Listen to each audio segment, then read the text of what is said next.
Analizamos la escena de ese mercado, lo hacemos con la ayuda de Juan Enrique Cadiñanos. Muy buenas tardes, Juan. ¿Qué tal? Muy buenas tardes.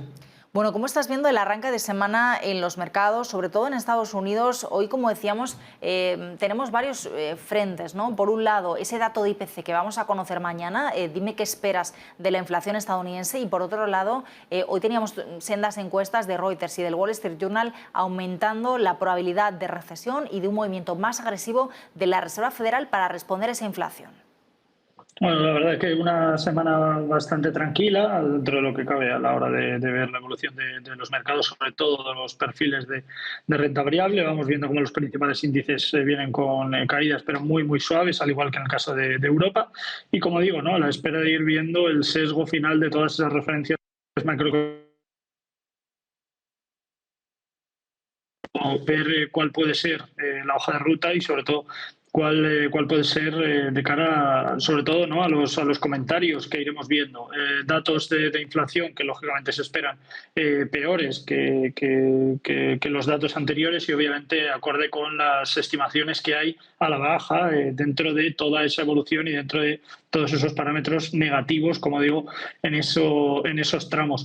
Yo creo que nos encontramos en una situación en la que es cierto que vamos viendo comentarios cada vez más pesimistas con respecto a la evolución de los mercados y sobre todo con respecto a la evolución de las bolsas, pero no creo para nada que ahora se empiece a hablar de una posible inflación con más argumentos o al menos más peso que lo que hemos ido conociendo meses o semanas atrás.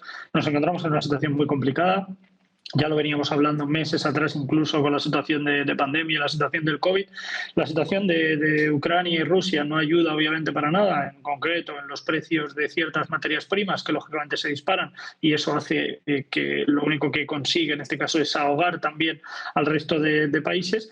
Y en la situación en la que nos encontramos es esta, a la espera de ver una evolución que de alguna forma sea relativamente favorable y que podamos, en definitiva, poder sacar algo algo de rendimiento en cuanto a posibilidades en el corto plazo, que por el momento no vemos que esto vaya a ocurrir, sobre todo por parte de Estados Unidos. Siguen teniendo muchos más problemas que los que acontecen y sobre todo que los que han ido haciendo en referencia. Hablaban con esa subida de tipos en cuanto a que no eran partidarios de tomar medidas adicionales, a lo cual, lógicamente, estoy totalmente en desacuerdo porque la situación de Estados Unidos desde el punto de vista económico es francamente delicada.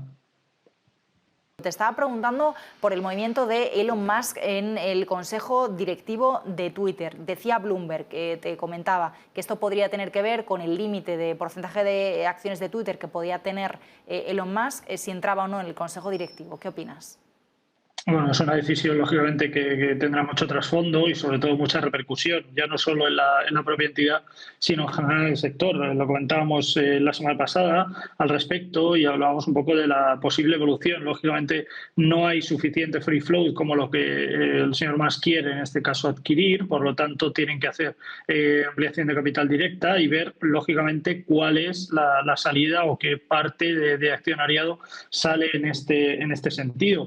Ahora, por el momento se esperan nuevos comentarios por parte del Consejo Directivo de la entidad. Obviamente, solo el hecho del interés ya hace que hablemos de una compañía que ya no que tenga mucho potencial, sino que es una entidad que ha ido creciendo. Es verdad que se ha estancado mucho en los últimos años o los últimos trimestres debido a la competencia que ha ido saliendo por consumo, en este caso, de tráfico online, pero es verdad que hablamos de una empresa con muchísimo potencial y que, lógicamente, la entrada de Elon Musk podría ser una decisión francamente buena para la entidad y que lógicamente, le dé mucho rendimiento y, bueno, pues lógicamente mucho crecimiento a la postre en cuanto a base de datos y, sobre todo, a generar tráfico. Habrá que ver, como digo, cuál es la evolución y cuáles son los últimos comentarios por parte de la propia entidad. En el punto de mira del mercado y también las caídas de Moderna, la compañía que pues está siendo una de las más bajistas durante esta jornada, lo veíamos en la apertura del mercado, ahora con pérdidas un poquito menores, después de anunciar la retirada de cientos de miles de vacunas del coronavirus en Europa, una noticia que además tiene que ver con la española Rovi, que también está siendo una de las más bajistas de la sesión.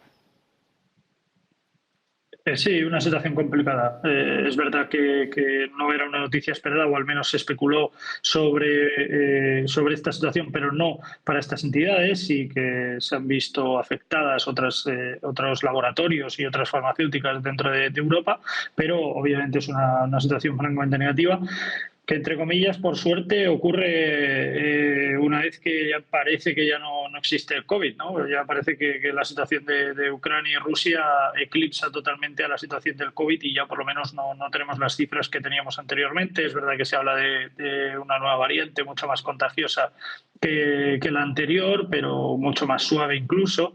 Por lo tanto, bueno, una situación, como digo, pues negativa para estas entidades, pero sin tampoco, creo, no un impacto muy grande en la sociedad, o al menos no en el día a día. Y esto, pues yo creo que irá pasando desapercibido, y de hecho no creo que sea una noticia especialmente relevante ahora mismo para el mercado, o al menos el impacto que tendrá en los mercados de renta variable no será tan elevado como si esta noticia hubiera salido hace un año, claro. En Europa, por venirnos ya hacia casa y analizar el resto de noticias del día. Pulso, Emmanuel Macron, Marine Le Pen para la segunda vuelta de las presidenciales francesas en 15 días. ¿Algún impacto en los mercados? ¿Algún impacto en los activos? No sé si estás vigilando el euro, las primas de riesgo. No, la situación de la prima de riesgo sí que hay algo complicado. La situación del euro no vamos a descubrir nada. Seguimos con mucha debilidad, tanto con respecto al dólar como con respecto a la libra. Y vemos también la parte del franco suizo.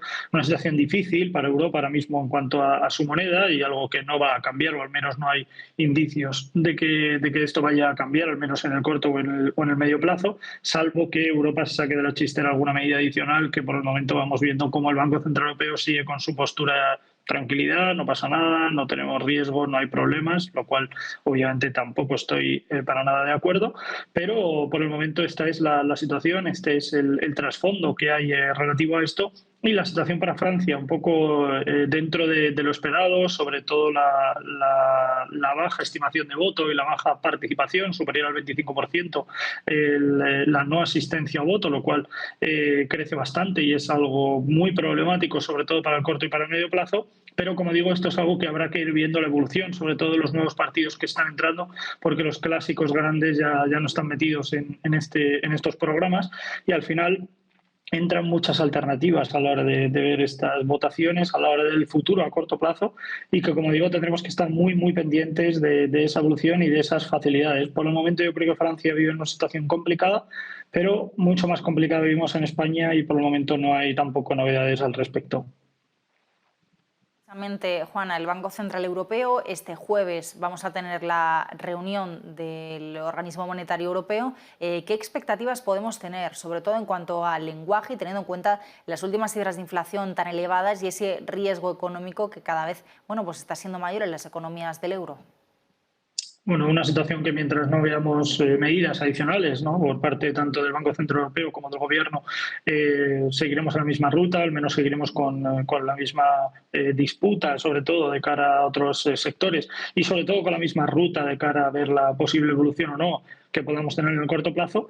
Y en cuanto a estos parámetros, no veamos un cambio, digo, en general por parte del Gobierno, y lógicamente medidas adicionales de posible crecimiento y de posible evolución económica, yo creo que bueno, nos vemos ahí maniatados de alguna manera, y sin posibilidades de generar, diría, líneas de negocio en paralelo que puedan hacer que la economía del país pueda resurgir de una manera distinta a la que tenemos actualmente. Por el momento, mientras esto no ocurra, seguiremos maniatados a la situación actual, que sigue siendo de muchos problemas económicos, y es lo que decía al principio: mientras que la Reserva Federal para Estados Unidos y el Banco Central Europeo para Europa no tomen medidas adicionales porque consideran que no nos encontramos en una situación problemática, aquí el resto de países iremos al arrastre y viendo un poco la situación pasar y los problemas llegar, porque lógicamente los problemas irán viniendo cada vez más, y los problemas para salir de este gran problema cada vez se irán acumulando y será más difícil. Una última cuestión, vigilando durante esta jornada el petróleo por debajo de los $100, con la mirada puesta en esa liberación de reservas internacionales que estamos viendo, con esa conversación que hoy tienen que tener en Viena los países de la Unión Europea con algunos miembros de la OPEP, y como telón de fondo los confinamientos, los casos de coronavirus en China, en Shanghái, ante la expectativa de que la demanda de petróleo desde el gigante asiático sea menor. ¿Cómo lo estás viendo?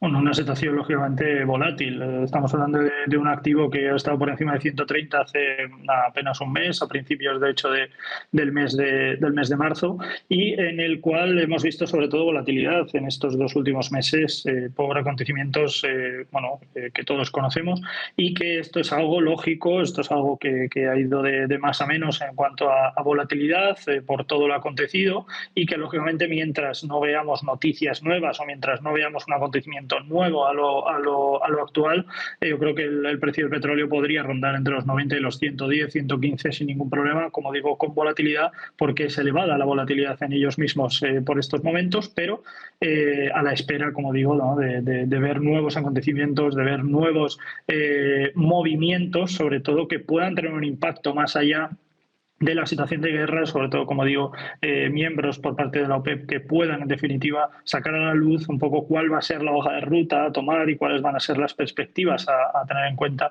con respecto al precio y en cuanto a la producción.